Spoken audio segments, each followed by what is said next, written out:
Examination में क्या दिखेगा? एग्जामिनेशन का मतलब होता है कि हम पेशेंट को क्या करेंगे, टच करके और फील करके देखेंगे कि उसको क्या हो रहा है।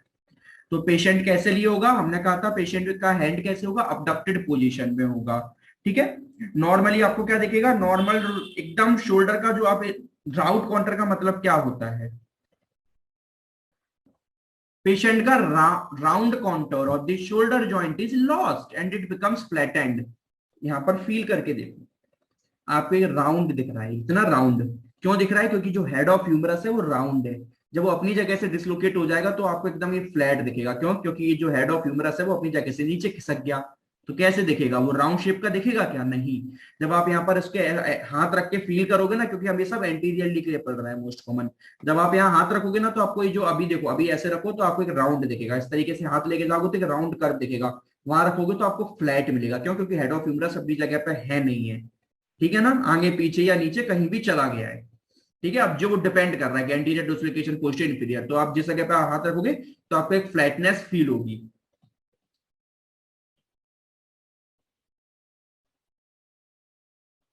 Normal round counter off shoulder joint is lost and it becomes flattened.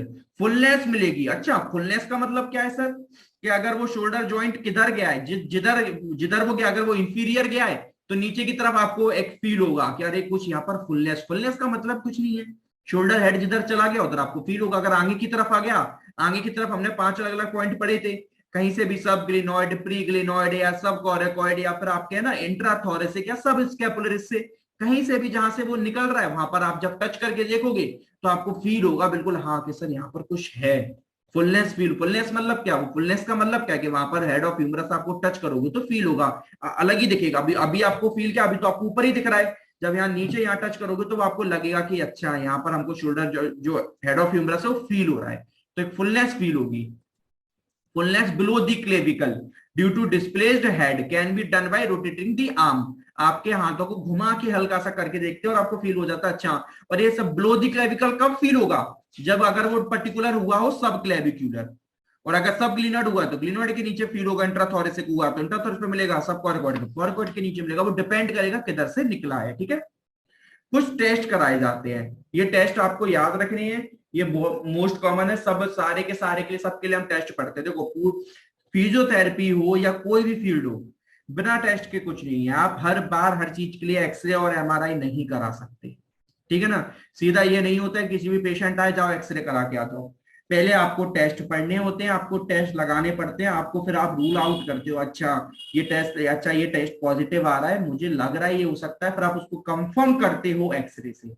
X ray होता है, एमआरआई होता है for confirmation, not for rule out. Rule out के लिए तो आपको टेस्ट सिखाए जाते हैं, क्योंकि जरूरी थोड़ा ना है। आप कैसे पता करोगे शोल्डर डिसलोकेशन एंटीरियर पर्टिकुलर? आप पहले टेस्ट करवाते हो, आप देख लेते हो। अच्छा, टेस्ट लगा के आपको ये पता चल गया, अच्छा भैया ठीक है शोल्डर जॉइंट इंस्टेबल है, मुझे समझ आ गया। अब एंटीरियर हुआ है, पोस्टीरियर हुआ है, इंफीरियर हुआ है, कितना हुआ है, क्या हुआ है, सब लक्सेशन हुआ, डिसलोकेशन, उसके लिए हम एक्सरे एमआरआई कराएंगे। लेकिन पहले ये तो पता करें इंस्टेबल है भी कि नहीं, तो उसके लिए पर्टिकुलर टेस्ट होता है। और ये टेस्ट डिसलोकेशन है सबके लिए। फिजियोथेरेपी तो टेस्ट पे ही चलती है, चाहे किसी मसल की वीकनेस हो, लिगामेंट का टियर हो, नी जॉइंट हो, कोई भी जॉइंट हो, बिना टेस्ट के कुछ भी नहीं है। तो डिफरेंट डिफरेंट टेस्ट के नाम आपको याद करने पड़ते हैं और उन्हें सीखना भी पड़ता है कैसे करा जाता है। पहला करते हैं डुगास टेस्ट। कुछ नहीं है, सिंपल। पेशेंट को बोलते हैं जो शोल्डर जॉइंट इंस्टेबल हुआ है, सपोज मेरा राइट वाला इंस्टेबल हो, डिसलोकेट हो गया, तो मैं उसको बस इतना सा बोलूंगा कि अपने इस वाले हाथ से ये वाला शोल्डर जॉइंट टच करके दिखाओ, बस इतना। वो नहीं कर पाएगा, उसका निकल चुका है, वो करेगा दर्द तो बस इतना ही रह जाएगा, या नीचे करेगा कहीं भी, या नीचे करेगा या इधर ही रह जाएगा। क्यों? क्योंकि उसका अपनी जगह पे है नहीं। अब ये मैं जब ही कर पाऊंगा कंप्लीटली टच, जब मेरा हेड ऑफ ह्यूमरस ग्रीनोइड में अच्छी तरीके से राउंड ऑफ रोटेट होगा, तब जब कंप्लीटली वो अपनी पोजीशन पे है तब मैं इस तरीके से टच कर पाऊंगा। ये सबसे कॉमन टेस्ट है। कोई भी अगर आता है डॉक्टर, एक ऑर्थोपेडिक हो या आप कोई भी फिजियोथेरेपिस्ट कोई भी हो, अगर आप तब आपको लग रहा है कि अरे कोई एकदम गिर पड़ा और आपको लग रहा है कहीं इनस्टेबल तो नहीं हो गया, कहीं भी फॉल हो गया, या फिर कोई मोस्ट कॉमन प्लेयर्स में होते हैं, फुटबॉल खेलते हैं, क्रिकेट खेलते हैं, कुछ भी कहीं भी गिर गया, तो सबसे पहले यही करते हैं कि उसको बोलते हैं काम करो, वो अपना हाथ स्त्री लिए होगा abduction में, आपको दिखा अच्छा ये लग रहा है चांसेस है इसके अलग होने, तो एक काम को आप बोलते हो यहाँ से ये टच करके दिखाओ, वो नहीं कर पाएगा टच। इतना दर्द होगा ना उसको, वो बोलेगा सर हम नहीं छू पा रहे। इससे ये साइन दिख जाता है कि कहीं ना कहीं इनस्टेबल हो रहा है। ठीक है, तो इस टेस्ट को बोलते हैं Dugas test, inability to touch the opposite shoulder. ठीक है, फिर एक होता है हैमिल्टन रूलर टेस्ट। ये कुछ नहीं है, ये हैमिल्टन रूलर टेस्ट ये चलता है ऑन द बेस ऑफ, क्या मैंने जो आपको राउंड ऑफ अभी बताया ना, कि राउंड ऑफ क्या, कि आपको एक फ्लैटनेस मिलती है, उसी के बेस पर एक हैमिल्टन रूलर टेस्ट बनाया गया। देखो अभी इसको डायग्राम दिखा दूंगा ना तो ये अच्छे से क्लियर हो जाएगा, मैं समझाने बैठूंगा तो आप नहीं समझ पाओगे। देखो डायग्राम में आप बहुत अच्छे से समझ जाओगे। ये करते हैं, ये देखो, ये है नॉर्मल, इसमें ये दिख रहा है, ये आपका कैसा दिख रहा है, ये आपका बिल्कुल नॉर्मल दिख रहा है। क्यों? क्योंकि आपका यहाँ पर एक राउंडनेस दिख रही है, ये राउंडनेस। और जब आपकी ये आप स्केल रखते हो तो स्केल और आपकी जो लेटरल वाली एपिकॉन्डाइल है, जो आपका लेटरल साइड का एपिकॉन्डाइल है ना ह्यूमरस का, लेटरल यहां से लेके यहां तक करते हो स्केल बिल्कुल एकदम स्ट्रेट आएगी। कभी भी रखना, रूलर मतलब होता है स्केल, उसको रखना बिल्कुल एकदम स्ट्रेट आएगी। क्यों? क्योंकि दोनों के बीच में ये कर्व बाहर निकला हुआ है, स्ट्रेट आएगी। लेकिन जब आप इसमें रखोगे तो ये हल्का सा टिल्ट हो जाएगी। क्यों? क्योंकि इस पर्टिकुलर पॉइंट पर आ गई है फ्लैटनेस। ये देख रहे हो, इस पर्टिकुलर यहां पर ये देखो, ये राउंड है, राउंड दिख रहा है ना, राउंड, लेकिन यहाँ पर राउंड नहीं है क्योंकि हेड नीचे आ गया। दिख रहा है, इसमें हेड कहाँ है, सामने, लेकिन इसमें हेड आ गया है नीचे, या मे बी इन पोस्टीरियर, जो भी जा रहा है, क्योंकि फिर वो अलग अलग व्यू से समझ आता है। ठीक है ना, लेकिन यहाँ इंफीरियर तो हमें दिख ही रहा है। ठीक है, ये देखो, तो अब जब आप स्केल रखोगे इस पर तो वो हल्की सी अंदर की तरफ टिल्ट मिलेगी, बिल्कुल हल्की सी। हैमिल्टन रूलर टेस्ट में इस तरीके से करते हैं तो हमें हल्की सी टिल्ट मिलती है, तो हम उससे फाइंड कर लेते हैं कि अच्छा, कि यहाँ पर एक फ्लैटनेस आ रही है, यहाँ जो शोल्डर है वो अपनी जगह पर, वो आपका जो ह्यूमरस है वो अपनी जगह पर नहीं है। इस तरीके से हम करके देखते हैं।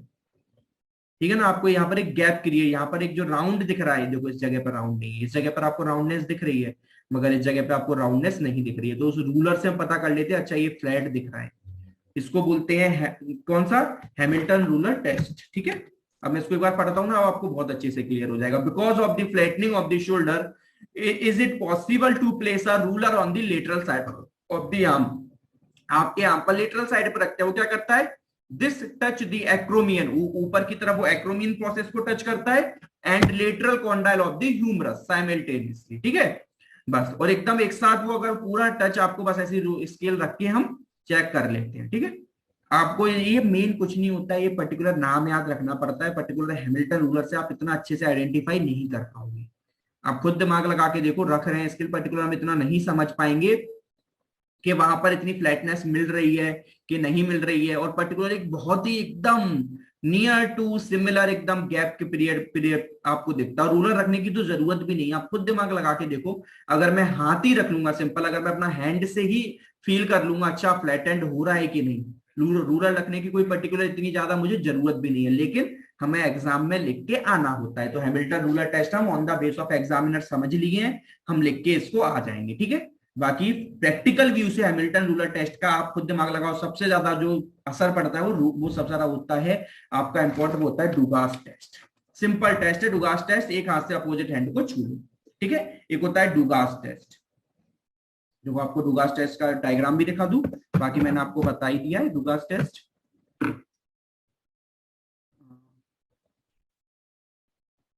इस तरीके से उसको टच करने को बोलते हैं कि अपना वो टच कर लेगा। ठीक है, अब दो तीन, अब वो टच नहीं कर पाएगा, और दो तीन टेस्ट होते हैं, और एक होता है फंक्शनल। ये तो बाकी मैंने आपको बता ही दिए, दो टेस्ट, मैं आपको दो टेस्ट और बता देता हूं, मन से याद कर लो। एक होता है फंक्शनल टेस्ट। फंक्शनल टेस्ट में कुछ नहीं बोलते, ये इंस्टेबिलिटी के लिए होता है। पहले बोलते हैं शोल्डर, उसको बोलते हैं कि अपने स्कैपुला को पीछे से टच करो। सबसे पहले तीन मेथड होते हैं अलग अलग, या तो बोलते उसको अपने नेक को टच करो, पीछे करके अपने नेक को छुओ, नहीं तो अपने सेम शोल्डर को छुओ और फिर अपने अपोजिट स्कैपुला को टच करो। ऐसे करवाते हैं, नेक, सेम स्कैपुला, अपोजिट स्कैपुला, वो टच नहीं कर पाएगा, उसकी इंस्टेबिलिटी है, वो हाथ ही पीछे नहीं ले जा पाएगा। ठीक है, तो आप कहीं भी उसे टच करने को, अगर आपको लग रहा है कि बहुत बहुत ही माइन्यूट इंस्टेबल है, तो वो अपने वाले को स्कैपुला को टच कर लेगा, मगर अपोजिट वाले को नहीं कर पाएगा, बोलेगा नहीं बहुत ज्यादा पेन हो रहा है। ठीक है, तो ये इसको इसको बोलते हैं फंक्शनल टेस्ट। तो हमने तीन पढ़ ली है अभी, कौन से, डुकास पढ़ लिया, फंक्शनल पढ़ लिया, और कौन सा पढ़ लिया, हैमिल्टन रूलर पढ़ लिया। अब हम पढ़ेंगे एप्रीहेंशन टेस्ट, नाम याद करते चलो। ठीक है, एप्रीहेंशन टेस्ट में कुछ नहीं करते, जिस पोजीशन में पेशेंट गिरा होता है ना, abducted with एक्सटर्नल रोटेशन, बस पेशेंट को उसी पोजीशन में उसका हैंड लेके जाते हैं और हम उसी और उसको और एक्सटर्नल रोटेशन करते हैं, थोड़ा सा एक्सटर्नल रोटेशन और करने की, यानी और हेड बाहर निकालने की कोशिश करते हैं। जैसे ही बाहर निकालने की हम कोशिश करते हैं उसको पेन आता है बहुत तेज। ठीक है, देखो दिखाता हूं एप्रीहेंशन टेस्ट।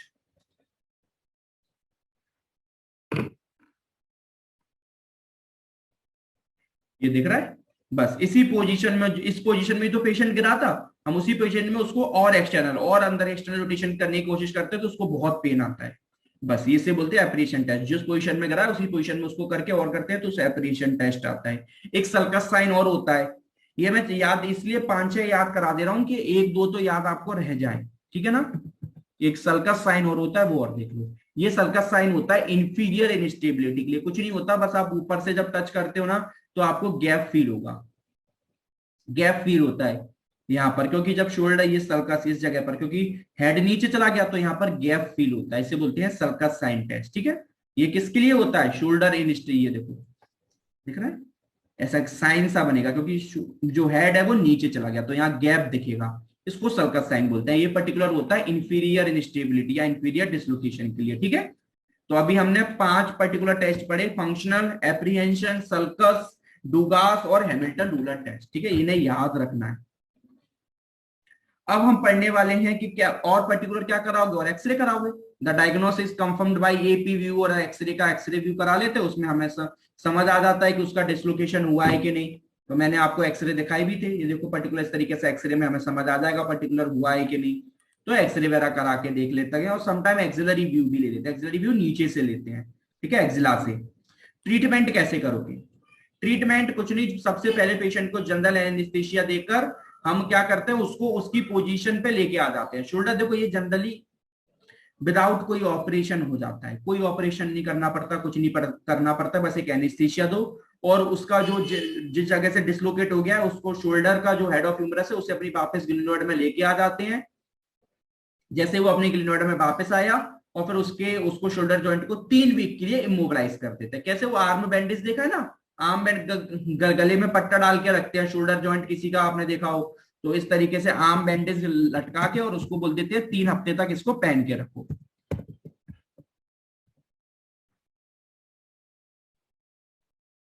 इस तरीके से रहता है, इस तरीके से पहना देते हैं, ये मोस्ट कॉमन अडक्शन और इंटरनल रोटेशन में। क्योंकि बंदा गिरा कैसे था, कैसे गिरा था, अबडक्शन और एक्सटर्नल रोटेशन में, तो अब हम हैंड कैसे रखेंगे, उसका अपोजिट पोजीशन में, अडक्टेड और इंटरनल रोटेशन में, क्योंकि जिसमें निकला था उसका अपोजिट ही तो करके रखेंगे, उसी पोजीशन में तो ना रख देंगे। तो हम उसको अपनी जगह पे रिलोकेट करके और फिर इस पोजीशन में हैंड को करके 3 हफ्ते के लिए मोबिलाइज कर देते हैं। फिर उसके बाद हम पीटी चालू करते हैं। ठीक है, फिर उसका धीरे धीरे पीटी चालू होगी, तो किसके लिए, फर्दर वो क्या हो जाए, फर्दर उसको अपनी फंक्शनल मोबिलिटी में वो वापस आ जाए। कैसे करते हैं, अब हमने ये तो पढ़ लिया कि जनरल एनेस्थीसिया देकर हम उसी अपनी वापस जगह पर उसको रिलोकेट कर देते हैं। करते कैसे हैं, 2 मेथड्स होते हैं, ये ना पढ़ने पड़ेंगे, एक होता है कोचर्स मैन्यूवर और एक होता है हिप्पोक्रेट्स मैन्यूवर। पढ़ाऊंगा, अगेन नहीं समझ में आएगा वीडियो दिखाता हूं, बहुत अच्छे से समझ आ जाएगा कैसे कराते हैं कोचर और कैसे कराते हैं मैन्यूवर। ठीक है, ये जो ऑर्थोपेडिक सर्जन होते हैं वो करते हैं इसको बहुत अच्छी तरीके से, उनको अपनी जगह पे, क्योंकि मैंने बोला ना ये बिना ऑपरेशन के करे जाते हैं, वो बाहर से ही फिर एक्सरे में देख लेते हैं कौन सा डिसलोकेशन हुआ है, कितना हुआ है, और फिर ये 2 मेथड में से कोई एक मेथड चूज करके उसे अपनी जगह पे वापस लाके, और जब अपनी जगह वापस आ जाता है तो उसे इमोबिलाइज करके स्लिंग बांध देते हैं और 3 हफ्ते बाद फिर पीटी का काम चालू वहां पर होता है। तो अब इसको आप देखो, इस पेशेंट का मैं आपको बताते चलता हूँ। देखो, now this is the head of the shoulder which can be easily palpated. So usually I first take the patient plumb and dynamic, take the patient and shift him to the OT, give a little. अब देखना, इसमें बस इतना याद रखो कि पहले मैं पढ़ देता हूं वो कर कैसे रहा है। सबसे पहले वो 4 स्टेप में करेगा। पहले वो करेगा ट्रैक्शन, वो एल्बो को 90 डिग्री फ्लेक्स करेगा और फिर वो हल्का सा, ट्रैक्शन का मतलब होता है बाहर की तरफ खींचना, क्योंकि आप इमेजिन करो ना हेड ऑफ ह्यूमरस अपनी जगह से इधर उधर चला गया है। सपोज करो मैं हूं, अगर क्या हो गया है मेरे साथ, अगर मेरा हेड ऑफ ह्यूमरस है वो आगे पीछे चला गया, तो पहले मैं क्या करूंगा, सपोज मेरा ये हेड ऑफ ह्यूमरस निकल गया अपनी जगह से और इधर उधर आ गया, तो इधर उधर मैं क्या करूंगा, सबसे पहले मैं पीछे खींचूंगा। उसको वापस उसको क्या करूंगा, अगर सपोज मेरा एक ग्रीनोइड था, इससे निकल के मेरा इधर आ गया, इधर है, तो पहले मैं करूंगा क्या, इसको मैं वापस लगाने के लिए पहले मैं ट्रैक्शन करूंगा, इसको पीछे खींचूंगा, फिर उसको अपनी जगह पे लेके आऊंगा, फिर अंदर फिट कर दूंगा, यही तो करूंगा। तो सबसे पहले मैं ट्रैक्शन करूंगा जिस जगह से है, फिर उसको एक्सटर्नली रोटेट करके उसको अपनी जगह पे वापस लाऊंगा, फिर अडक्शन करके और इंटरनली रोटेट कर दूंगा। क्योंकि आपने अभी एंड में देखा, एंड में क्या था, जब हम स्लिंग बांध रहे हैं तो एंड में आपको कौन सी पोजीशन दिख रही है, अडक्टेड विद इंटरनल रोटेशन, क्योंकि यही तो हमें चाहिए। गिरा कैसे था, अबडक्शन विद एक्सटर्नल रोटेशन, तो चाहिए हमें अडक्शन विद इंटरनल रोटेशन। तो पहले हम उसको क्या करेंगे, जिस पोजीशन में, वहां से उसको ट्रैक्शन करेंगे, फिर एक्सटर्नल रोटेट करके उसको इधर करेंगे, फिर अंदर डालेंगे और इंटरनली रोटेट कर देंगे।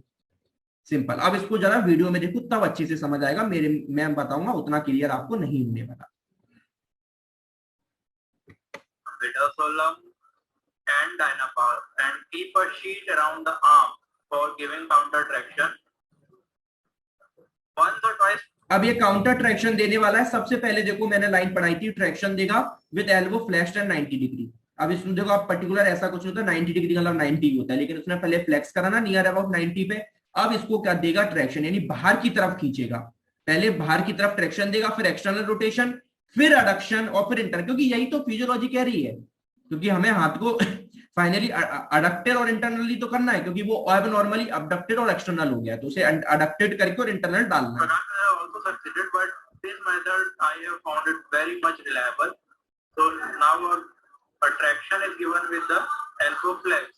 Elbow flex with traction, पहला स्टेप वो कर रहा है, कर देखो। So you can give Codwin on other analgesic if you want. So with flexed elbow we give a constant traction and externally rotate the arm and keep it there for. बोल गया। दूसरा step क्या बोल दिया कि traction, अब उसके साथ वो करेगा एक्सटर्नली रोटेशन। दूसरा स्टेप उसने बोल दिया, उसके वर्डिंग्स पे ध्यान दो। मैं बार बार पॉज इसलिए कर रहा हूं क्योंकि आपको स्टेप समझ आ जाए, क्योंकि आपको लिख के एग्जाम में स्टेप के बेस पे आना है, वीडियो आपके जनरल नॉलेज के लिए, ठीक है ना। तो पहले अट्रैक्शन करा, फ्लेक्स्ड विद 90 डिग्री, अब एक्सटर्नल रोटेट कर दिया। Around 1 minute. You have to be patient and just keep the traction there. If you become impatient and try to adapt it before or leave it and then give pull and pull, so it will not reduce easily. If you keep traction for around a minute, the patient's pain will go on and you will just perceive that some movement has occurred, and reduction is usually there in a minute. So count to 100. I just keep it that way. And if on adapting you feel that the reduction is not going well, just give one more try to traction. क्या बोला, पहली बार उसने कोशिश करा, पहले उसने traction देके external rotate कर दिया, फिर उसने वो जैसी अडक्शन और इंटरनल रोटेशन करानी है, उसने फील हुआ कि हेड ऑफ, पहले वो एक्सटर्नल रोटेट करके फील करा रहा है कि हेड अपनी जगह पे वापस आया, तभी तो वो अडक्शन और इंटरनल रोटेशन कराएगा। मगर उसे फील हुआ कि नहीं, हेड अपनी जगह पे वापस नहीं आया, तो उसने फिर ट्रैक्शन कराया, क्योंकि एक बार का मेथड नहीं है, ठीक है ना। अब उसे जैसे ही फील होगा कि अच्छा हेड ग्लिनोइड के लेब्रम में फंसने वाला है, तो फिर वो अडक्शन करा के इंटरनल रोटेशन करा देगा। देखना, wait longer, just after waiting a few seconds and with slight stronger counter traction, keeping the limb traction. क्या करा, ये देखो, ये क्या रहा है, अडक्शन। अभी एक्सटर्नल रोटेशन में हाथ है ना, ट्रैक्शन करा एक्सटर्नल, अब इसने सबसे पहले कराएगा, स्टेप थे ना, पहला स्टेप ट्रैक्शन करा दिया, एक्सटर्नल रोटेशन करा दिया, अब कराएगा अडक्शन, फिर इंटरनल रोटेशन, ये करा दिया अडक्शन, और ये इसने करा दिया इंटरनल रोटेशन। और ये आप ये फील करके देख लो, ये हेड अपनी जगह पे वापस आ गया। अब वो देखो, ये आ गया हेड अपनी जगह, उस एक्सरे में उसने देख लिया हेड कंप्लीटली अपनी जगह पे वापस आ गया, बस रीलोकेट हो गया। अब उसने एक्सरे में फटाफट देखता है, रीलोकेट हो गया। अब इसको स्लिंग बांध देंगे 3 हफ्तों के लिए अपनी जगह पे, वो जिससे अच्छी से फिक्स रहे, वरना नहीं बांधेंगे, कोई मूवमेंट करेगा तो फिर निकल जाएगा, ठीक है। फिर उसके बाद कहीं पीटी चालू होगी वापस उसे लाने के लिए। पोइचर्स मैंने बता दिया है, आप फिर वीडियो देखोगे फिर सीखोगे, ठीक है। 4 लिख के आना, पहले ट्रैक्शन करा, एल्बो फ्लेक्सर 90 डिग्री, है ना, steady traction is applied along the long axis of humerus. फिर हमने क्या करा, एक्सटर्नल रोटेशन करा, आर्म को एक्सटर्नली बाहर करा, क्योंकि ट्रैक्शन में पहले मैंने स्टेप खुद बताया क्यों ट्रैक्शन करा था, क्योंकि उसको पर्टिकुलर जगह से, मैं बार बार इसलिए करा रहा हूं क्योंकि ये आप बता के आना, ठीक है ना। अपनी इधर आ गया तो पहले ट्रैक्शन करा, फिर एक्सटर्नली करके वापस लाए, फिर अडक्शन करा और इंटरनली अंदर कर दिया, ठीक है ना। ये अब दूसरा होता है हिप्पोक्रेट्स, अब इसको पढ़ते हैं, ठीक है। ये क्या होता है, इसको भी मैं आपको वीडियो में ही दिखाऊंगा अच्छे से। बाकी ये दोनों का फिर बाद में आप खुद देखना यूट्यूब पे, ठीक है ना। पहले मैं आपको हिप्पोक्रेट्स वाला भी बता देता हूं। हिप्पोक्रेट्स कैसे करते हैं, बहुत सिंपल है। हिप्पोक्रेट्स में तो कुछ नहीं करते, बस सिंपल सा एक आपको ट्रैक्शन देके उसको अंदर डाल देते हैं। पहले देखो पढ़ते हैं फिर देखते हैं। हिप्पोक्रेट्स में in this method the surgeon applies a firm and steady pull on the semi abducted arm, यानी हाथ जब आपका ऑलरेडी अबडक्शन में था हुआ तो हम उसको बाहर की तरफ खींचते हैं। पुल का मतलब ही ट्रैक्शन हो गया। जब हाथ अबडक्टेड में था तब उसको हाथ को हम सेमी अबडक्टेड करते हैं, शोल्डर को सेमी अबडक्टेड फिर उसको बाहर की तरफ खींचते हैं। क्यों बाहर की तरफ खींचा, बाहर की तरफ से सेमी अबडक्टेड था, बाहर की तरफ क्यों खींचा, क्योंकि वो इधर उधर था। अब बाहर की तरफ खींचूंगा तो वो आ जाएगा अपनी जगह पर, और अपनी जगह पे आएगा और वापस उसको अंदर डाल दूंगा, खत्म। सिर्फ खींच के अपनी जगह पर लाए और अंदर कर दिया। बस इसमें थोड़ा सा अलग क्या है, पोजीशंस अलग होंगी और इसमें फुट का यूज करेंगे। कैसे देखो, the surgeon applies a firm steady pull on the semi abducted arm, he keeps foot, सोचो डॉक्टर अपना फुट उसकी एक्सिला पे रखेगा अगेंस्ट द चेस्ट बॉल, और क्या करेगा, फुट के सारे वो हैंड को बाहर की तरफ खींचता है। इतना ट्रैक्शन देना पड़ता है क्योंकि आप इसमें एक्सटर्नल रोटेशन वो सब तो करा नहीं रहे। तो अब the head of the humerus is क्या करते हैं, लीवर्ड बैक, उसको उसकी पोजीशन में वापस करा देते हैं। Levered back to the position using the foot as a fulcrum. अब देखना, अभी समझ नहीं आएगा, अभी वीडियो देखोगे 1 सेकंड में समझ आ जाएगा क्या करा है।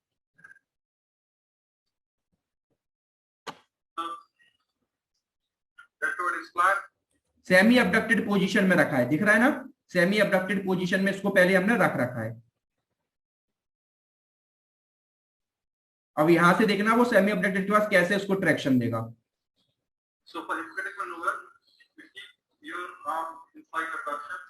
अब ये रखा इसने एक्सिला पे फुट, अब इसने करा पूरा कंप्लीटली ट्रैक्शन, बाहर खींचा, बाहर जैसे ही खींचेगा वो देखेगा अच्छा उसका जो हेड है वो बाहर आ गया, उसको अपनी जगह पे वापस लाकर और अंदर की तरफ ढकेल देगा। किस तरीके से, कि इस तरीके से, जब ये अगर सपोज करो शोल्डर अगर हेड कहीं यहां कुछ आ गया तो उसको बाहर खींचा, अपनी जगह पे लेके आए और फिर उसको अंदर उस जगह पे लोकेट कर दिया, बस ये इतना करते हैं। लेकिन ये एक्सिला फुट इसलिए आना क्योंकि बहुत प्रेशर, और इससे क्या है सपोर्ट करके रखते हैं, वरना पूरा पेशेंट क्या, अगर ये खींचेंगे तो पूरा पेशेंट ही इधर आ जाएगा।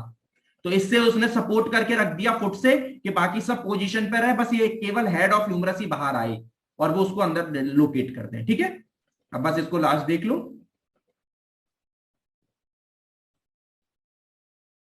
देखो फुल करो विद इन 5 सेकेंड, बस खींच के बस उस जगह पर। और ये देखो ये करा, ये कौन सा टेस्ट कराया, डुगास। अब वो देखो डुगास कराया उन्होंने, हाथ दूसरे पे कर दिया, इजीली टच हो गया। ये देखो, ये लो, कोई दिक्कत नहीं।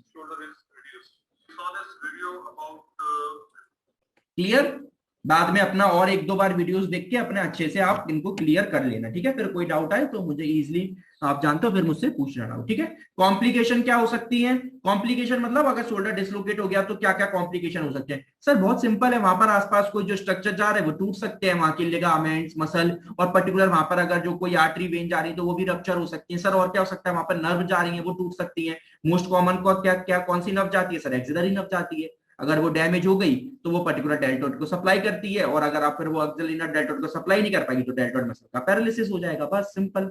ये तो मैंने एक ही लाइन लिखा है, आप तो और लिख के आना, मसल डैमेज हो जाएगी, लिगामेंट डैमेज हो जाएंगे, टेंडन डैमेज हो जाएंगे, आसपास के आर्टरीज डैमेज, आर्टरी डैमेज हो गई तो पर्टिकुलर वो जिस पार्ट को सप्लाई करती थी वहां ब्लड नहीं जा पाएगा, नेक्रोसिस हो सकती है। बहुत उसे आरो लिख के आ सकते हो, बोन नेक्रोसिस हो सकती है, जो आर्टरीज पर्टिकुलर वहां ह्यूमरस बोन को सप्लाई करती है वो डैमेज हो सकती है। बहुत कुछ लिख के आ सकते हो। ठीक है, और है ना एनेस्थीसिया वगैरह दिया जाता है लेटर एस्पेक्ट ऑफ द आगे। और क्या हो सकता है लेट कंडीशन में, सर लेट कंडीशन में क्या, बार बार अगर प्रॉपर आपका अपनी जगह पे ठीक नहीं करा तो बार बार डिसलोकेट हो सकता है।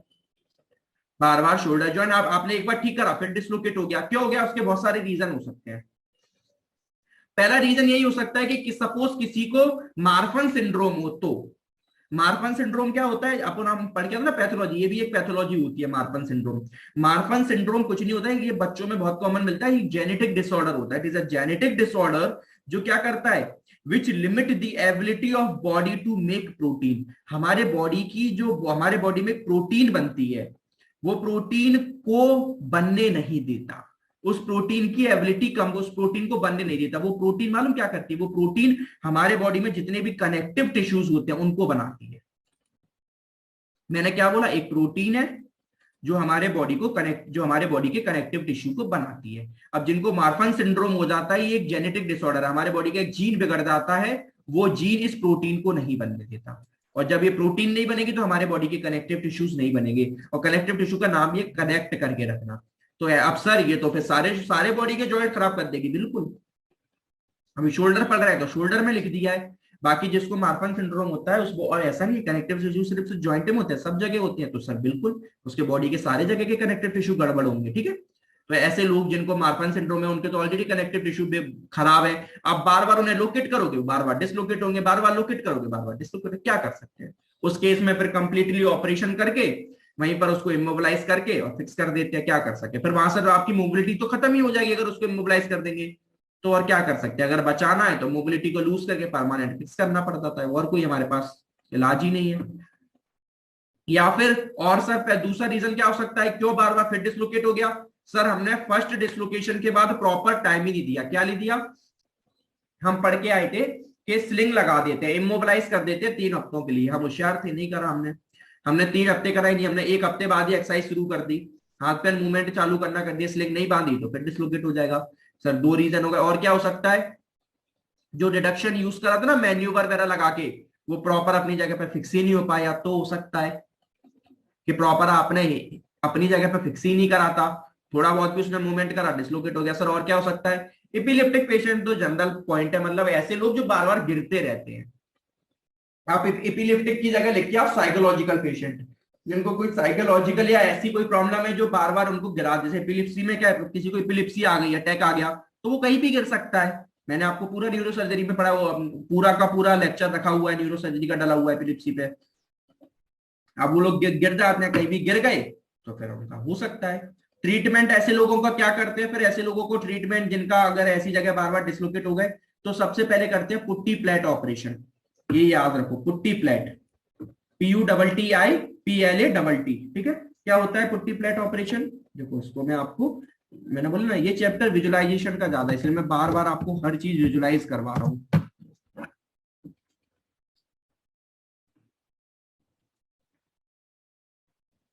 इसमें मालूम बहुत सिंपल है, कुछ नहीं करते, पहले सुनना मैं क्या बोल रहा हूँ। इसमें आपके ये कॉमनली यूज करा जाता है एंटीरियर डिसलोकेशन के लिए, कि मेनली वो ही होता है। तो मालूम क्या करते हैं, इसमें आपका जो सब स्कैपुलर का जो टेंडन होता है, सब स्कैपुलर मसल होती है ना, उसका टेंडन होता है, उसका टेंडन बहुत ज्यादा फ्लेक्सिबल होता है, तो सब स्कैपुलर मसल से उसका टेंडन काट लेते हैं और ऊपर की तरफ उसे बांध देते हैं।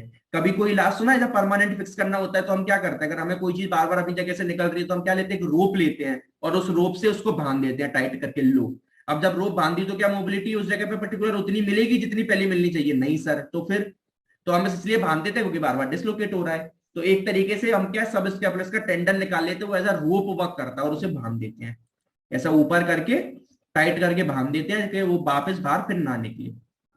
इसको बोलते हैं बैंक का, इसको बोलते हैं क्या, पुट्टी प्लेट प्रोसीजर। दिख रहा है? ये टेंडन दिख रहा है, इस तरीके से बांध देते हैं। क्लियर होना चाहिए, ठीक है। क्या करा?